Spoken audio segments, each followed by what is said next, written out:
Assalamualaikum warahmatullahi wabarakatuh. Perkenalkan, nama saya Citra Bunga Wijana Tumarta.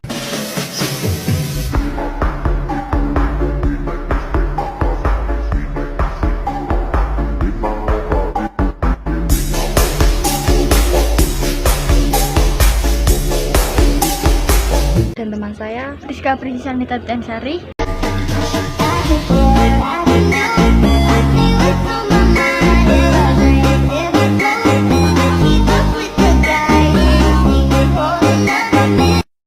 Di sini kami akan membuat video tentang praktik lintas bidang sejarah Tugu Rawi.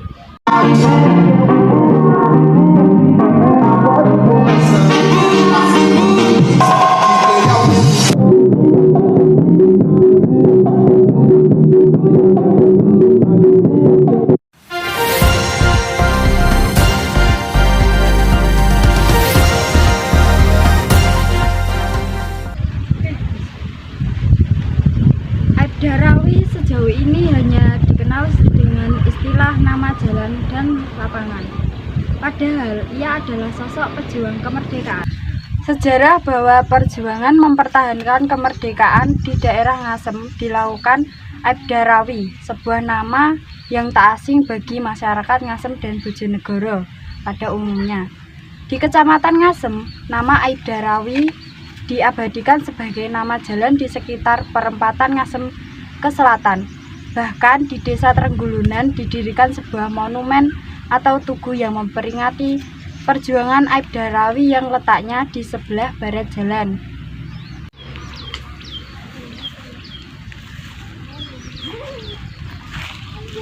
Aibda Rawi merupakan anak pertama dari 7 bersaudara. Masing-masing saudaranya yaitu Rasiem, Saleh, Aminah, Rais, Rahmat, Rahmil, dan Asini. Ayah Aibda Rawi yang bernama Ngadenan merupakan seorang kusir yang berasal dari Kalitidu. Sedangkan ibunya yang bernama Ramlah bekerja sebagai penjual perlengkapan pertanian.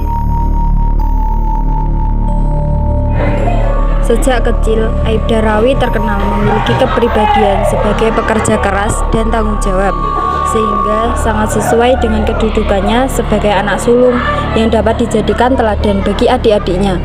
Pada tahun 1948, ibu Aibda Rawi yang bernama Romlah meninggal dunia, sehingga membuat ayahnya yang bernama Ngadenan menikah lagi dengan Sumi, namun tidak memiliki keturunan. Masa remaja Aibda Rawi diawali dengan diselesaikannya pendidikan pada sekolah rakyat sekitar tahun 1945. Sebelumnya, Aibda Rawi pernah bergabung dalam organisasi semi militer pada zaman pendudukan Jepang yaitu Seinendan dan Keibodan. Sehingga latihan-latihan yang didapat baik dari Seinendan maupun Keibodan berdampak pada kemampuan Aibda Rawi dalam menjalankan tugas dan upayanya untuk mempertahankan kemerdekaan Indonesia. Aibda Rawi kemudian masuk menjadi anggota Polri dan diterima mengikuti pendidikan polisi di Padangan, Bojonegoro selama 5 bulan pada tahun 1945 dan menyandang pangkat agen polisi 2. Kemudian pada tahun 1947 Aibda Rawi ditugaskan untuk menjadi status quo rencana pendudukan Belanda pada agresi militer ke-1. Setelah itu, Aibda Rawi yang masih berusia 19 tahun masuk sebagai anggota mobil brigade Keresidenan Bojonegoro dan mendapat pangkat agen polisi 1. Selama menjadi anggota mobil brigade, Aibda Rawi merupakan prajurit yang teladan dan bertanggung jawab, sehingga dia ditunjuk sebagai pemimpin seksi ketika terjadi perang gerilya melawan pasukan Belanda pada tahun 1949 dengan daerah operasi Kalitidu, Ngasem, Bubulan, dan Purwosari. Agresi militer Belanda 2 tanggal 19 Desember 1948 berdampak luas apalagi ibu kota Indonesia. Pada saat itu, yakni Yogyakarta berhasil direbut oleh Belanda. Beberapa pemimpin Indonesia bahkan sempat diasingkan oleh Belanda dan untuk mengatasi masalah ini, pemerintah pusat darurat Republik Indonesia (DPRI) di Bukit Tinggi, Sumatera Barat. Pada bulan Maret 1949, Aibdarawi ditunjuk sebagai pemimpin pasukan Strooptroepen, pasukan penyerang, melakukan penghadangan di Jalan Raya Bojonegoro Cepu di daerah Celangap, Desa Sumengko, Kecamatan Kalitidu, dan berhasil menghancurkan satu truk milik pasukan Belanda. Namun kekuatan pasukan Belanda yang sangat kuat berhasil menyerang dan menduduki wilayah Kalitidu dan menyebabkan pasukan Aibdarawi menghindar hingga di daerah Ngasem.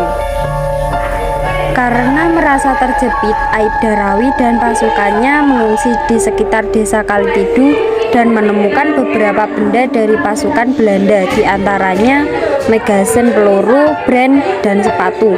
Kekuatan yang tidak seimbang antara pasukan mobil brigade yang dipimpin oleh Aibdarawi menyebabkan Aibdarawi dan pengikutnya mulai mengungsi ke selatan, yaitu ke daerah Ngasem, karena wilayah Kalitidu sepenuhnya ada pada kontrol tentara-tentara Medan.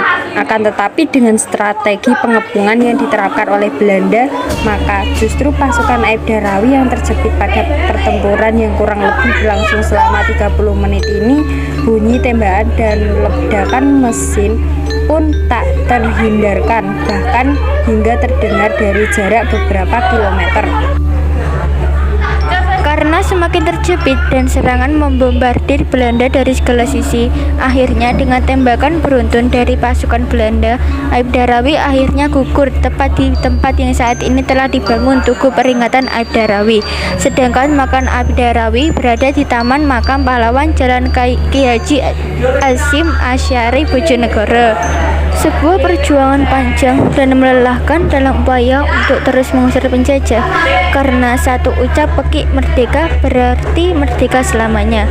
Begitulah makna perjuangan dari Aibdarawi dan pasukannya serta masyarakat sekitar di Kecamatan Ngasem dan Desa Trenggulunan khususnya. Di tempat inilah dulu para pejuang bangsa berjuang dan gugur dengan bangsa membela tanah airnya, serta dapat memotivasi generasi muda khususnya di Kecamatan Ngasem dan Bojonegoro pada umumnya, bahwa semangat dan pengorbanan para pahlawan inilah yang harus kita terapkan dan lanjutkan, karena masa depan bangsa ini sepenuhnya ada dalam genggaman kita semua.